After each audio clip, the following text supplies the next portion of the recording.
Good morning. Thank you for being here on Friday, the end of the conference, and thank you for being here in the kind of brisk room. I admit that was a little surprising to me. I didn't bring any extra coats, unfortunately, but thank you for being here. I'll just give a quick overview of the agenda. We have some new announcements that we've made at this Ignite that have changed some of the positioning in terms of compliance in the cloud in a positive way. We're continuing to invest. Every month we're releasing small things. In some cases we're releasing very large things. And I'll also talk a little bit about what you can expect in terms of the next set of roadmap things we will forecast in the springtime frame at Enterprise Connect. We can talk a bit about the principles that we use in Skype for Business Online. They match very closely with Office 365. We are part of Office 365. Then we'll talk about the cloud offerings we have. We have some differences in offerings that are targeted at making sure that special markets, whether they're regional or whether they're US government or healthcare or financial services, have some extra differences in the cloud that they can take advantage of. And then finally, we'll talk about some of the ways you can make good decisions about whether to go pure online or online plus on-prem and do hybrid. Okay, so a little bit about me, and my LinkedIn is at the bottom. Feel free to reach out to me and connect up. I'm always open to questions.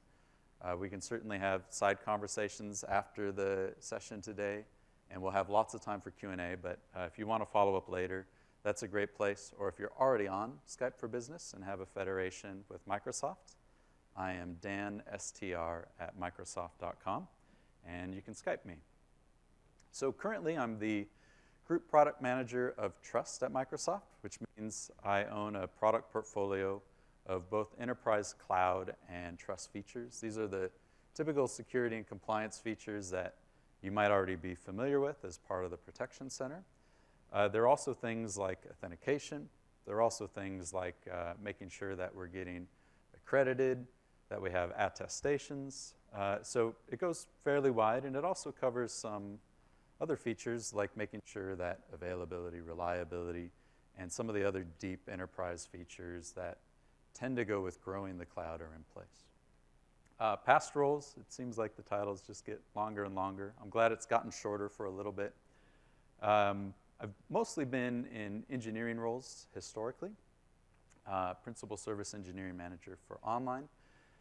In this role, I also had the security incident team and the teams that were demonstrating controls for compliance in our cloud. I was one of the early cloud architects for our earliest enterprise service. Some of you may remember BPAWS, Dedicated.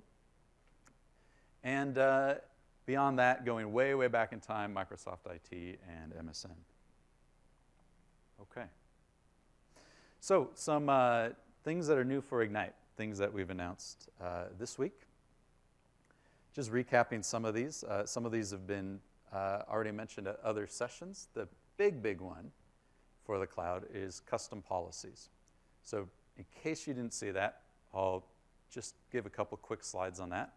This effectively gives you near parity with on-prem in terms of customization of policies.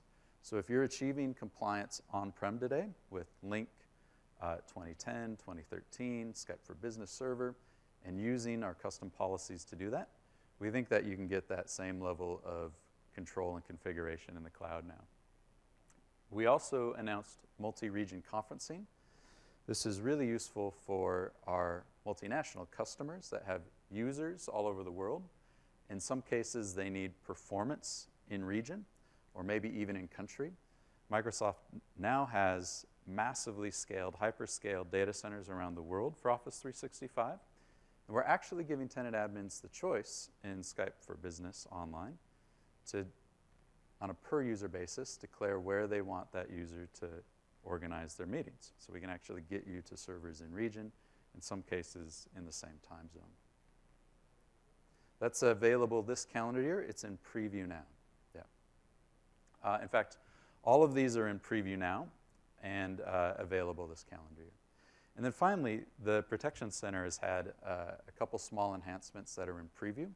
You won't see them if you are not in preview today, but you'll see them this calendar year, where you can independently set Skype for Business for retention, and if you have E5, the advanced e-discovery, without having Exchange be set. So one of the ways this shows up is some of our customers say, today I have a policy, or in some cases a regulation, where I must retain email, but I don't have it for Skype, therefore I don't want to retain for Skype.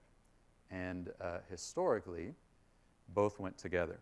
So that was creating extra artifacts, extra risk, extra costs for customers. And those can now be set independently with this new announcement this calendar year. So you'll see a quick slide on that as well. And let's go through those very quickly. Okay, so custom policies. In the service today, we've had a pretty limited set of templates. In many cases, it created limited flexibility for your compliance positions if you needed the types of policies that you've had on premise. And now we have extremely high overlap with on-premise, and you'll see that in a moment. So just showing an example of this, this is just one set of policies that can be configured. This is the conference policy. This is effectively what you would also see on-premise. Now this gives you that fine-grained control in the cloud. We have things to reduce potentially data loss in the cloud, things like being able to disable file transfer, whether it's peer-to-peer or in meetings. And you can get really, really specific about the behaviors now. Things like even disabling annotations in meetings, for example. So lots of control compared to what we had. Completely worth exploring. If you're not in preview yet, definitely hop in preview and check it out. And if you're not in the cloud yet, this will be here in a couple months anyway. Okay. And then coming back up a level, we have the conference policies, client policies, external access policies. These are all configurable at both the tenant and at the user level. So if you have groups of users that need to behave differently, that's completely fine. And then some of the policies around voice and PSTN conferencing specifically are really attached to location. So the idea of having policies primarily for routing, but in some cases for achieving compliance goals at the location. So that's custom policies. And we have a session on that recorded if you want more info. Regionally hosted meetings. So this is showing up this calendar year. It's already in preview. This is administrator controlled. And again, it allows administrators to choose whether organizers host meetings. So now you can declare if you want a meeting hosted in APAC, EMEA. We'll even, North America, of course. We'll get this down to all of the countries that we have Skype for Business in for our Go Locals. So that includes things like Canada, India, Japan, Australia.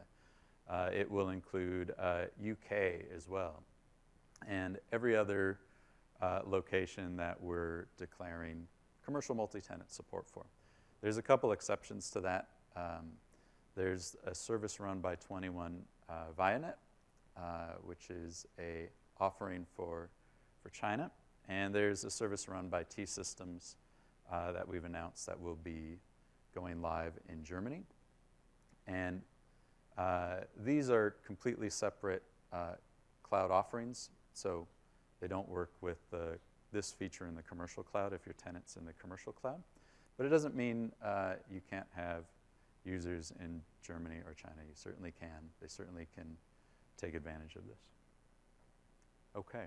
Now this is mostly about performance, but you can imagine as we get ready for spring and future announcements, this gives us a new powerful substrate to look at advanced data commitments for you like offering the ability to ensure your data for meetings stays in the country that the tenant admin picks, as long as we have data centers there. So look forward to seeing that evolve more. Today it's about performance, and as we enter the next calendar year, we think we can wrap this with data commitments as well. Okay, so here's the Protection Center enhancements. On the left is the old experience, and on the right is the experience we demonstrated at Ignite this week. This is the thing that was causing problems historically. You certainly could enable Skype for Business for retention. However, you couldn't do it separately from Exchange. And now these are independent choices in the new Protection Center experience, which is in preview and rolling out to all tenants for the rest of the calendar year.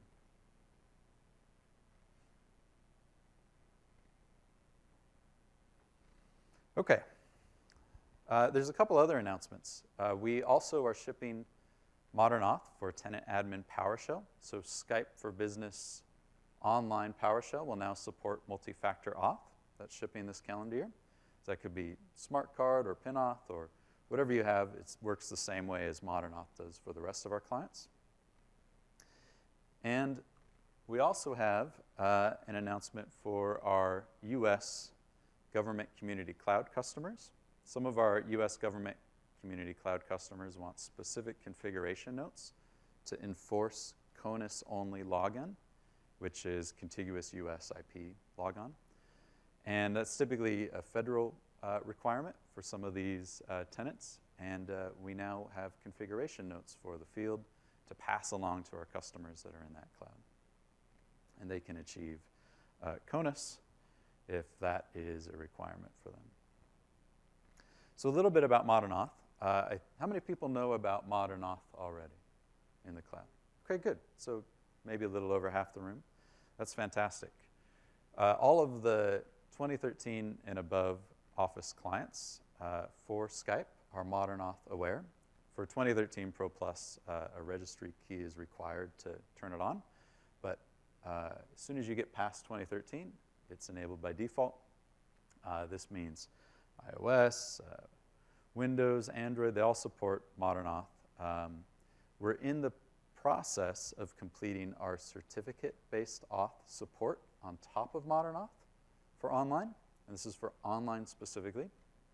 This is an example where we're adding cloud value at a faster pace than the older on-prem approach. And I think we've already announced support for the Android client that may already be in market with certificate-based auth. It's already there for desktop as well. And iOS will also support certificate-based auth in the cloud this calendar year. We weren't quite able to announce that as released for this conference. Okay. So what's next for cloud? As we look forward to Enterprise Connect, which is our next major conference, you can expect us to roadmap the following things for you. We want to expand support for Modern Auth to hybrid and on-prem customers, especially customers that are in split domain, where you have a Skype or link deployment on-premise working with the cloud. We've announced at this conference and in previous press, refreshed APIs for Skype for Business Online that partners can develop on or customers can develop on. And now that these have been in market for some time, we think that our compliance partners will begin making announcements in spring. If you are a compliance partner and you haven't started working with us, please get in touch with me, and we can make sure that you're giving us the feedback that we need to make you successful. And then finally, there's a ton of new features and value in both the Protection Center and in the E5 SKU. And we want to be able to roadmap for you how that looks for Skype for Business as we close out the next 6 months. Okay, so a little bit about the principles. I'll share a few slides here. And this is really about making sure that you know what our cloud is capable of and how we behave, how we invest, how we're accountable to you, how we do continual compliance. And so you can make the best choice in terms of choosing cloud or on-prem with cloud.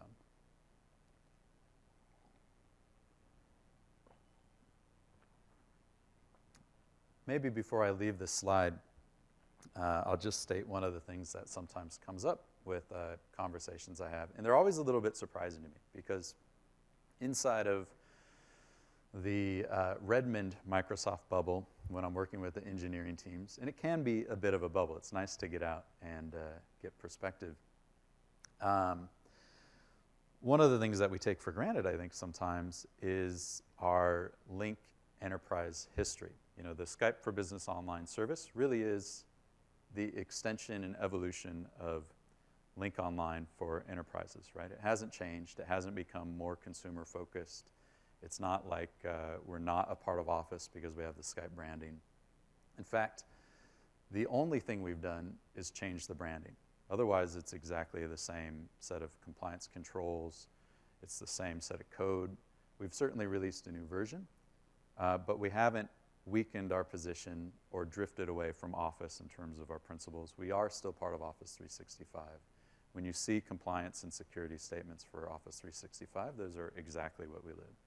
So yes, we have the Skype brand, but this is still the Link Online product with the same enterprise controls delivered in the cloud as part of Office 365. It sometimes makes conversations harder for me that we use the Skype name, but it is still a separate product line. Some of the user-facing experiences now look more similar, and that's a huge advantage because customers and users that are familiar with Skype tend to use the voice and video features a little bit more now that we've put the Skype name on it. But there's core principles for our cloud. Certainly security, compliance, privacy. We're mostly talking about compliance today, but we can talk about all three. Q&A can cover all three. You know, one of the first promises about the Microsoft Cloud is that it is your data. We don't view us as a cloud operator that uses your data to mine it for doing things like marketing to other folks or, you know, what we really want is to be your data custodian. If you have customer-created content, we want to build our components and our controls to prevent our administrators from being able to see your data.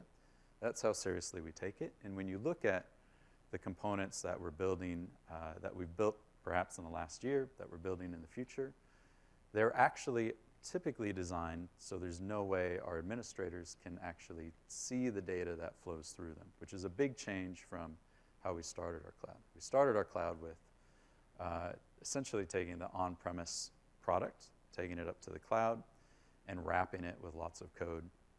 And that still meant that while we have screened administrators that live controls, demonstrate controls, in some cases, you know, they could actually get to your data. Now we have policy where that's not allowed, but that's very different than redesigning the entire service fabric.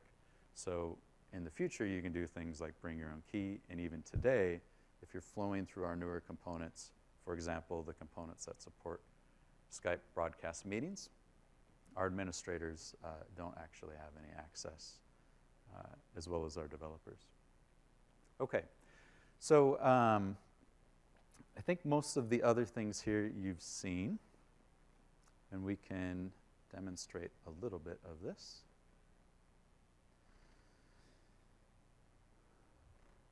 Of course, our commitment to you is at every layer, from the facility to the personnel all the way up. That data layer is an example where we're rebuilding all of our components to abstract even further the relationship between our admins and your data. We'll show a little bit about best-in-class cryptography. I think most of you know this, but again, this is sometimes something I take for granted when I get out to events like this. And I don't think it's this room so much, but some folks will say to me things like, well, doesn't Skype for Business Online have a backdoor for the government? And no, of course not, right? We're completely transparent about it. Where we operate, we do have to comply with the legal regulations. However, Where possible, we resist that. We're transparent about it. And it's no different than the rest of Office 365 for Skype for Business. Okay, so let's demonstrate this. This is actually something I'm proud of. Even in 2014, post-Snowden, we made announcements from Brad Smith, our general counsel at Microsoft, that we were going to use best-in-class encryption across all of our cloud services, and we did. So for a number of years, inside of Skype for Business Online, we've actually updated our standards. We've dropped the old protocols, and now if you test us through independent third parties like Qualsys, you'll actually see this A rating.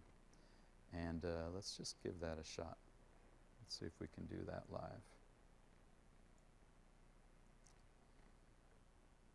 Okay. This shouldn't take too long, maybe 60 seconds or so. Might take a little longer since it's testing both IPv4 and v6. But if you're not familiar with this page, this is a great site to test competitors, test your cloud, and really get into the details if you have engineers in your team that want to know exactly the specifics about what our certificates look like, what our protocol handshakes look like. You'll see all of that here. And you can do this for our other service endpoints, things like our WebDir for online.link.com, our SIPFed, our federation service entrance for online.link.com.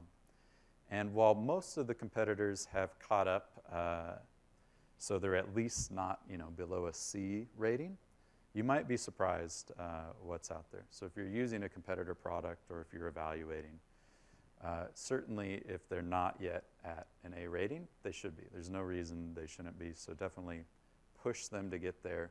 We want to make the cloud, whether it's our service or our competitors, really, really strong against government snooping everywhere. That's an important industry principle that's even bigger than Microsoft. Okay. I'll load up a second site just in case one of the others has been tried recently. That may save us a little time. Oh, there we go. Okay, so here you can drill into the specifics. You can see the certificate details. You can see that we've disabled legacy protocols. You can see that we're negotiating 1.2 first, and then you can see the strengths of the Cypher suites, etc. So this goes on and on and on.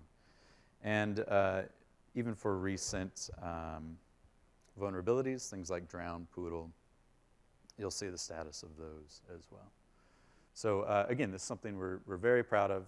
We're not just saying we do best-in-class encryption. We really are living it, and you certainly can validate that yourselves.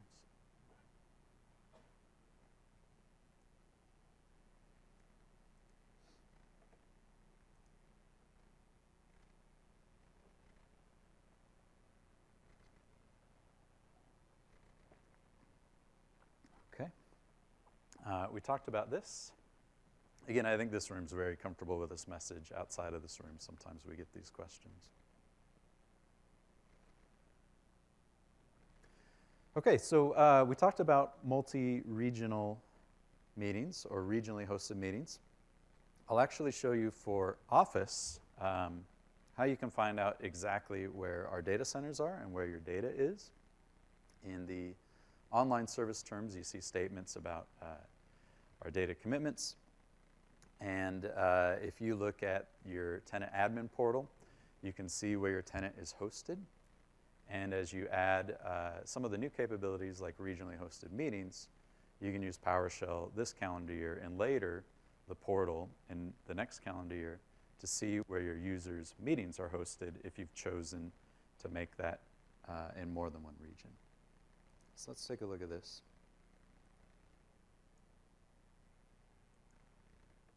Okay. So let's say you have tenants in Europe. We could take a look at our EMEA deployments, and you'll see we're transparent about which data centers we operate in and which services are in which data centers. So in this case, Ireland and the Netherlands for Skype for Business. So again, for Office 365, we want to be transparent and make it easy for you to demonstrate to anyone you need to demonstrate to where the data is located and how we operate.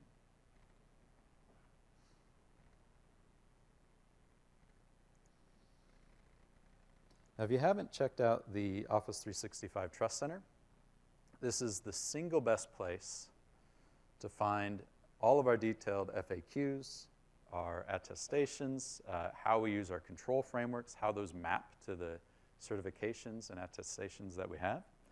And there's a number of easy videos to sort of bootstrap into this space if you have new people to the compliance world. And we help reshare our principles, but also take it all the way down into the nitty-gritty. Like, let's say you have a need for a HIPAA BAA. We can tell you how to get started with that. And this is the one single place where we try to put all of the information. I mean, Microsoft's web assets are so huge across TechNet and Microsoft.com and Office. It can be a little hard to find things, but this is intended to be your one-stop shop, despite having some information in other places. Okay, in terms of our offerings, there's our primary offering, which is our commercial multi-tenant offering. This now has been enhanced with what we call the Go Local program, where we're giving you many more choices of where your tenants can be hosted. For example, UK, Australia, India, Japan. That's allowed many more customers to come to the cloud with data commitments that we previously weren't able to give in country. And then we also have a couple specialized services. Of course, we have the China service we've announced and are building and are in preview for the German national offering, and run by T-Systems. And we also have a couple special offerings for US government customers. So our standard government cloud is the Government Community Cloud. And I have a slide on that where you can sign up for a free trial.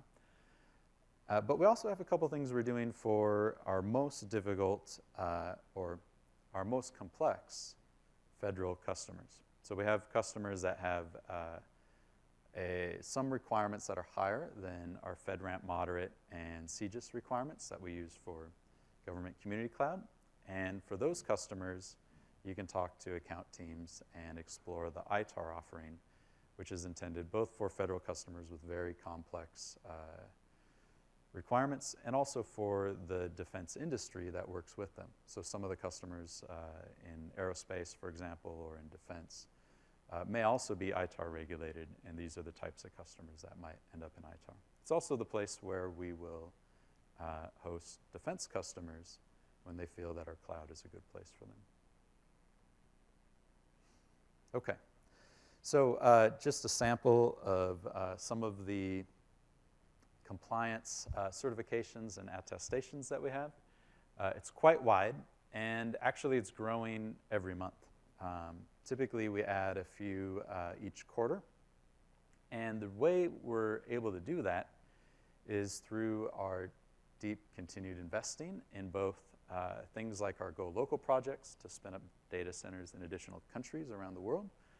But also, we now have more than 900 controls under the NIST 800 framework, and we map these to new certifications. So when a new certification comes out, typically we're not having to build additional controls. Typically it's a mapping exercise into those 900 existing controls, and there might be one or two controls that we need to add to the framework, but then it becomes fairly easy to add these certifications, and in some cases to get new attestations. There's certainly ongoing work to continually demonstrate these controls. You can imagine with this many different compliance programs that all typically have high intersection on controls, we're continually demonstrating across workloads that we're hitting these controls. Some of these programs only require yearly demonstration, but when you intersect these all together, we're actually demonstrating every single month. And there's no point in us building systems where we're solving this with high-touch people demonstration of controls. We're now wrapping this with code, and because we've wrapped it with code, we can display these in an automated way every single month. And that's part of how we scale and reduce our costs, and that's the advantage of having a very, very large service like Office in the cloud. It's something we can do. It's something that in some cases we think competitors, even if they want to do, will have a harder time from a cost perspective doing. And maybe I should add that one of our principles, I didn't mention this earlier, but one of the things that's really important to understand, and I also get this question outside of Redmond sometimes, is hey, what's the kind of strategy for Skype for Business Online? Are you going to be more consumer focused in the future? It's kind of a variant of that other question. And the answer is no. We believe that Office 365 and Skype for Business is a place where we actually differentiate for the most complex and demanding enterprise customers, right? We expect folks like Google and Cisco to compete with us for the very easy customers in terms of compliance. Where we think we continue to have an advantage is where we invest deeply in security and trust and compliance and complexity of user experiences and control of user experiences. And so for that reason, that's only going to increase, right? We're not trying to race to the bottom on costs. We're trying to actually differentiate around giving more control and flexibility to administrators. So that's something that you'll continue to see us do. Okay.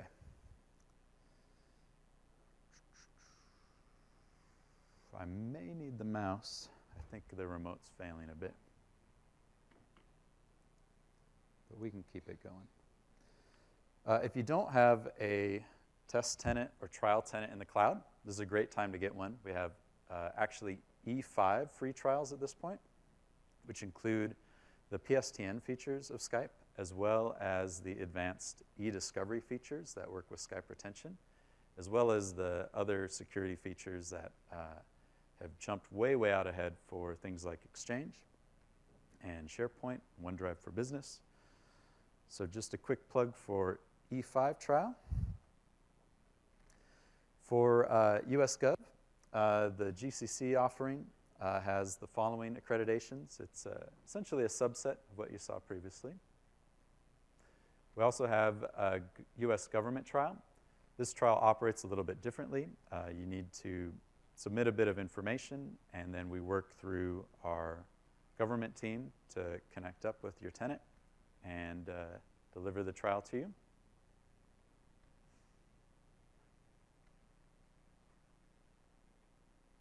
And then finally, before we get to Q&A, which is where I'd like to spend lots of time, I want to talk a little bit about the decision-making for online versus hybrid. In general, we think that if you're succeeding with your compliance requirements on-premise with Link 2010, 2013, or Skype for Business Server, that you can move to the cloud and keep the same compliance posture. That'll be an intersection of the accreditations and attestations we have, along with the configuration you choose to use in our cloud to demonstrate that your users are also having the right security posture or compliance posture that you need them to have. Where we think there's some hybrid scenarios are the following. Of course, there's the obvious ones, like you may be starting from an on-premise deployment and be moving to the cloud. But if you've never deployed Skype for Business, there might still be a few reasons why you choose to leave some of your users on-premise or some of your infrastructure on-premise. One of these examples might be if you have a voice recording requirement. You might have folks that operate with customers. They're making calls through Skype for Business or receiving calls through Skype for Business, or maybe they're doctors operating with patients. There may be a requirement to record audio. In that case, you could use Cloud PBX to host the user in the cloud, route those calls through an on-premise SIP trunk, so that's kind of the bring your own SIP trunk model, or have an IP PBX on-premise that interoperates with our cloud. And at that point, you can use one of our partner solutions, or even a solution that's not designed for Skype for Business, because at that point, it's just IP voice on-premise to record the calls. So that's one hybrid scenario that might show up if you have a call recording requirement. Another is if you have deeply regulated seats and data loss protection for you is not about doing things like turning off peer-to-peer file transfer, and instead it's deep message scanning and blocking of specific types of strings, things like maybe credit cards or other specific HR policies that you need implemented right inside of the instant messaging flows. That's a place where you might use an on-premise partner like Actiance or some of the other partners that are showing up that do this. Trend Micro, I know, is another partner that has a solution. And there's many more, but this often shows up in financial services for a fraction of their seats. So maybe 20% of your customers' seats have deep, deep, deep requirements that are going to keep them on-premise. And that's certainly something we're fine with. We've designed our cloud to expect some of our customers are going to be in a hybrid state for a very long time. And again, we're only deepening our investments to make transitioning either from the cloud back to on-premise or from on-premise to the cloud easier. And you'll see that more and more. Other scenarios that might keep you on-premise for a portion of the users might be things like if you have special federation requirements where some of your users are allowed to use federation, but some of your users have non-binary restrictions on federation. What I mean by that is it's not as simple as some users use federation, some don't. But maybe there's some users that can only talk to a subset of your federations. That's something where we have on-premise partners giving extra control. Okay, hopefully I didn't make that too complex. We can talk about that more in Q&A. Yes?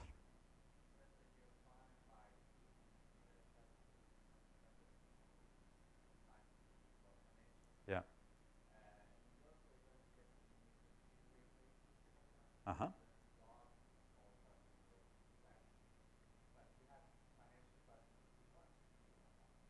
Yeah. Mm-hmm. Okay. So I'll break the question down in a couple different parts, and I'll repeat it for the recording.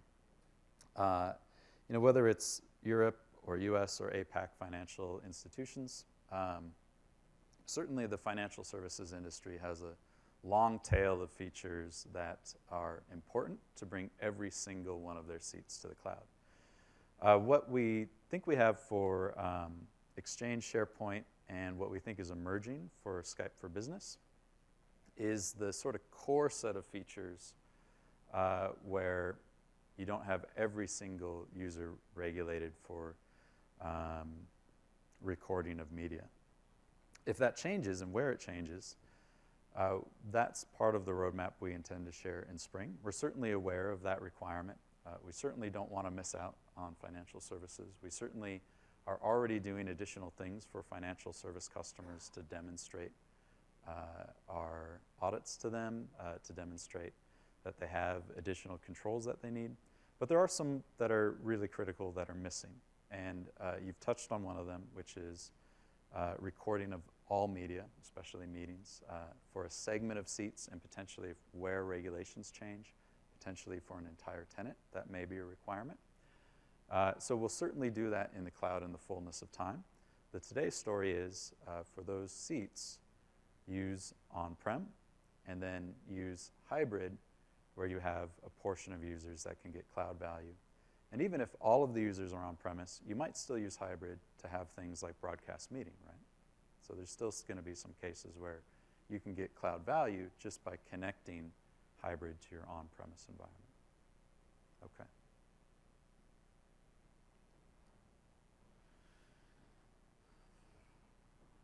When we talk about hybrid, we can be a little bit precise with terms which sometimes help the conversation.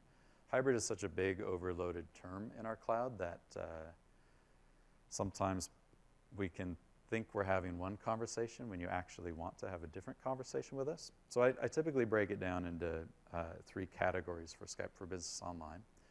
There's hybrid split domain, which truly means you have some Skype or Link users on premise and some in the cloud, and it's the same SIP domain and they're connected. That's typically what we hear. That's typically what I think of when I hear hybrid, but there's a couple other hybrid cases that aren't that are worth mentioning just so we can be really specific in Q&A. And cloud connectivity is one where you have our service is your cloud PBX. Maybe you have 100% of the users in the cloud, but some of the PSTN infrastructure is still on-premise, right? So like an IP PBX or a SIP trunk, and that's connected into our cloud. That's cloud connectivity. And then finally, there's the permutations that come with Exchange. Exchange can also be in hybrid, right? And our clients also connect to EWS. So that kind of increases the matrix of things that happen. And this is part of the reason why we're still working on finishing things like modern auth for customers that are in hybrid. We actually have a fairly complex matrix of where we might have one type of auth versus another because of Exchange, because of on-prem, because of cloud. Okay, so a couple plugs, and then we'll get right to Q&A. There's a Inside the Cloud series for security and compliance. This is Rajesh Jha. Some of you may have heard that Gurdeep will have a new role, and Rajesh Jha is taking over. He's had a long leadership position in Office 365, and we will also now be reporting into Rajesh as part of the Gurdeep change. We have a number of videos here. They tend to be more basic intro videos, but again, great videos for the principles that we use and operate with, which can be helpful if you're not directly responsible for compliance and want to help the compliance people in your organization understand what our principles are.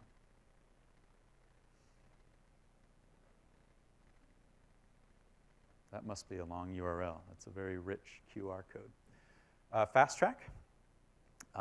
This is a great resource for customers coming to the cloud. They'll help you get into the cloud. They'll help answer some of the security and compliance and configuration questions. And where their knowledge ends, they can help get you experts that otherwise may have been harder to get. So definitely consider using Fast Track. And then we have the Skype for Business community.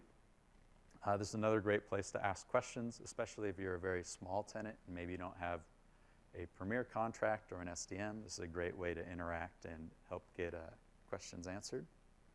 And with that, I'd like to take your questions. And the mics are hot.